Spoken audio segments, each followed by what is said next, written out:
안녕하세요. 시골 목사입니다. 오늘은 창세기 25장을 보시겠습니다.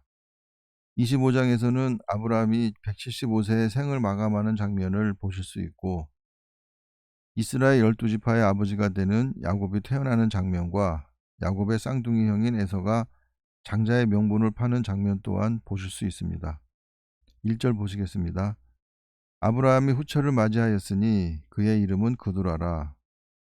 그두라의 아들 여섯이 아랍 족속의 조상이 되었는데, 아랍은 중동 또는 북아프리카의 사람을 말합니다. 그두라는 아랍 족속의 선조로 지금까지 숭앙되고 있다고 합니다. 그가 시므람과 욕산과 무단과 미디안과 이스박과 수아를 낳고, 사라가 죽은 이후에 후처로부터 6명을 낳았으나 미디안 외에는 자세한 소개가 되지 않았습니다.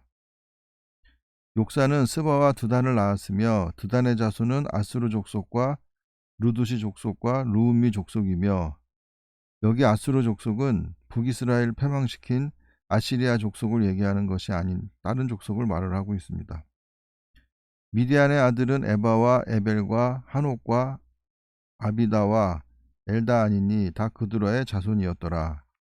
아브라함이 이삭에게 자기의 모든 소유를 주었고, 자기 서자들에게도 재산을 주어 유산 상속의 권리가 없기에 미리 나누어 준 것을 볼 수 있습니다.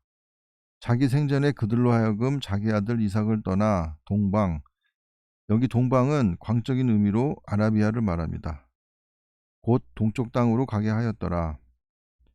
언약 자손의 순수한 혈통을 보존하고 서자와 이삭 간의 분쟁을 미리 방지하였음을 알 수 있습니다. 아브라함의 향년이 175세라. 그의 나이가 높고 늙어서 기운이 다하여 죽어 자기 열조에게로 돌아가매, 자기 열조에게로 돌아간다는 것은 사후에도 후손들의 삶과 인격을 통해서 자신들의 삶이 계속 유지된다는 구약의 내세관으로 신약의 영생 개념과는 차이가 있음을 알 수 있습니다. 그의 아들들인 이삭과 이스마엘이, 여기 이스마엘이 언급된 것을 보면 이스마엘도 장례식에 참석한 것을 알 수 있습니다. 그를 마므레 앞 해쪽 속 소알의 아들 에브론의 밭에 있는 막벨라 굴에 장사하였으니, 막벨라 굴은 아브라함과 사라, 이삭, 리브가, 야곱, 레아의 무덤인데, 미드라시에서는 에서의 머리가 이곳에 있다고 하고, 이슬람에서는 아브라함과 이삭, 야곱 세 부부 외에 아담과 하와, 요셉의 매장지라고 주장하고 있습니다. 이것은 아브라함이 헷 족속에게서 산 밭이라. 아브라함과 그의 아내 사레가 거기 장사되니라. 아브라함이 죽은 후에 하나님이 그의 아들 이삭에게 복을 주셨고, 이삭은 부엘라 헤로이 근처에서 거주하였더라. 부엘라 헤로이는 하갈이 사라를 피하여 도주하던 중 셈 곁에서 여호와의 사자를 만나 위로와 축복을 받은 뒤 정한 이름입니다. 여기 그림을 보시면 헤브론에 있는 막벨라 굴과 아브라함의 묘, 사라의 묘가 보입니다. 이삭과 리브가의 묘실입니다. 사라의 여종 애굽인 하갈이 아브라함에게 낳은 아들 이스마엘의 족보는 이러하고, 이스마엘의 아들들의 이름은 그 이름과 그 세대대로 이와 같으니라. 이스마엘의 장자는 느바요시요, 그 다음은 게달과 앗부엘과 밉삼과 미스마와 두마와 마사와 하닥과 데마와 여둘과 나비스와 게드마니, 이들은 이스마엘의 아들들이요 그 촌과 부락대로 된 이름이며 그 족속대로 12 지도자들이었더라. 이스마엘도 12 방백을 낳은 것을 알 수가 있겠습니다. 이스마엘은 향년이 137세에 기운이 다하여 죽어 자기 백성에게로 돌아갔고, 아브라함이 이스마엘을 89세에 낳았고, 아브라함 사후 48년 후에 생을 마감했음을 알 수 있는데, 이삭은 180세까지 살았습니다. 그 자손들은 하일라에서부터 아수르로 통하는 애굽 앞 술까지 이르러 그 모든 형제의 맞은편에 거주하였더라. 맞은편에 거주하였다는 것은 싸우지 않았다는 것을 말하는 것을 알 수 있겠습니다. 아브라함의 아들 이삭의 족보는 이러하니라. 이삭의 족보는 이삭 후의 역사성을 밝히고 이삭 후에 새롭게 등장하는 야곱의 생애를 조명시켜주는 역할을 합니다. 아브라함이 이삭을 낳았고 이삭은 44에 리브가를 맞이하여 아내를 삼았으니 결혼한 지 20년이 지나 60세에 자녀를 낳았습니다. 리브가는 밧단 아람의 히브리어 파탄 아람은 아람인의 벌판이란 뜻으로 메소포타미아의 북부 지역을 지칭합니다. 아람 족속 중 부두엘의 딸이요 아람 족속 중 나반의 누이였더라.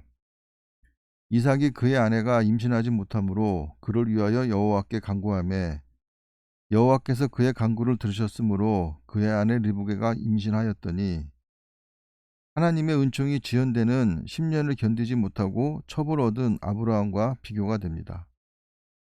그 아들들이 그의 태속에서 서로 싸우는지라 그가 이르되 이럴 경우에는 내가 어찌할꼬 하고 가서 여호와께 묻자온대 여호와께서 그에게 이르시되 두 국민이 여기 국민이라는 히브리어 고인은 단수로는 나라와 국가이고 복수는 열방, 이방, 이방인들, 이방 사람, 민족, 만민 등으로 번역되는 말입니다. 내 태중에 있구나. 두 민족은 이스라엘과 에돔 족속을 말합니다. 내 복중에서부터 나누이리라. 이 족속이 저 족속보다 강하겠고 큰 자가 어린 자를 섬기리라 하셨더라. 하나님의 주권적인 선택 교리를 설명하고 있는 부분으로 더 나아가 사람의 구원이 행위로 말미암지 않고 오직 하나님의 뜻과 은혜로 이루어진다는 사실을 암시하는 말입니다. 그 해산 기한이 찬즉 태에 쌍둥이가 있었는데 먼저 나온 자는 붉고 전신이 토록 같아서 이름을 에서라 하였고 에서는 피부가 붉었으므로 에돔이라고 하였습니다. 후에 나온 아우는 손으로 에서의 발꿈치를 잡았으므로 그 이름을 야곱이라 하였으며 에서와 야곱은 생김새가 다른 이란성 쌍둥이입니다. 리브가가 그들을 낳을 때 이삭이 60세였더라.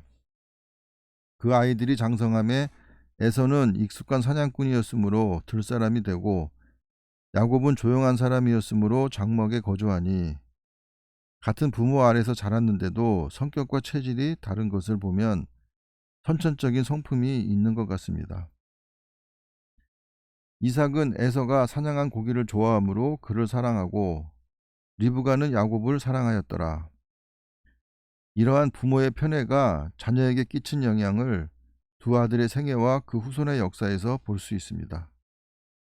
야곱이 죽을 쑤었더니 에서가 들에서 돌아와서 심히 피곤하여 야곱에게 이르되 내가 피곤하니 그 붉은 것을 내가 먹게 하라 한지라. 그러므로 에서의 별명은 에돔이더라.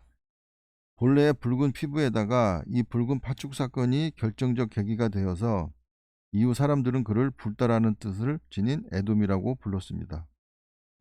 야곱이 이르되 형의 장자의 명분을 오늘 내게 팔라. 야곱은 주로 장막에서 시간을 보냈기에 장자의 명분에 대해 들어서 익히 알고 있었을 것입니다. 에서가 이르되 내가 죽게 되었으니 이 장자의 명분이 내게 무엇이 유익하리요. 야곱이 이르되 오늘 내게 맹세하라. 에서가 맹세하고 장자의 명분을 야곱에게 판지라. 야곱이 떡과 팥죽을 에서에게 주매 에서가 먹으며 마시고 일어나 갔으니 에서가 장자의 명분을 가볍게 여김이었더라.